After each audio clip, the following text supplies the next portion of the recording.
যে সন্ত্রাসের রাম রাজত্ব কায়েম করেছিল তার বোধহয় অবসান হবে।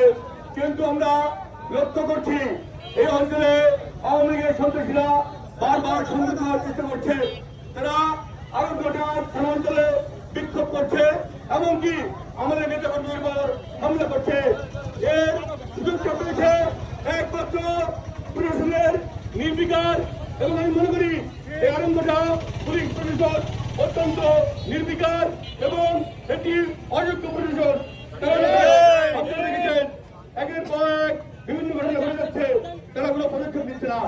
আমরা লক্ষ্য করেছি গত 2 দিন আগে এই আরঙ্গটার মধ্যেই একটি গাঁজা ডিপো, আরঙ্গটা থানা নির্বিকার, কিছু দেখেন না, অথচ টিভি এসে সেই গাঁজা ডিপো উদ্ধার করলো। ঠিক এরকমই প্রত্যেকটি জায়গায় আওয়ামী লীগ সন্ত্রাসীরা সংগঠিত হচ্ছে, কিন্তু পুলিশ নির্বিকার। আমি পুলিশের উপর আস্থা রাখতে চাই না। দলের নেতাকর্মীদের নির্দেশ দিয়ে গেলাম, যেখানে আওয়ামী লীগের সন্ত্রাসী সেখানে প্রতিরোধ, সেখানে গড়ে তোলায়। কারণ আওয়ামী লীগ বাংলাদেশে এখন একটি নিষিদ্ধ সংগঠন। নিষিদ্ধ সংগঠনের লোক নেতাকর্মীরা কখনোই প্রকাশ্যে কোনো কর্মকাণ্ড করতে পারে না। এই কারণেই আমাদের নির্দেশ থাকলো, যেখানে সন্ত্রাসী সেখানে প্রতিরোধ করবেন। আগামী দিনে সকল তথ্য আহ্বান নিয়ে নিচ্ছি।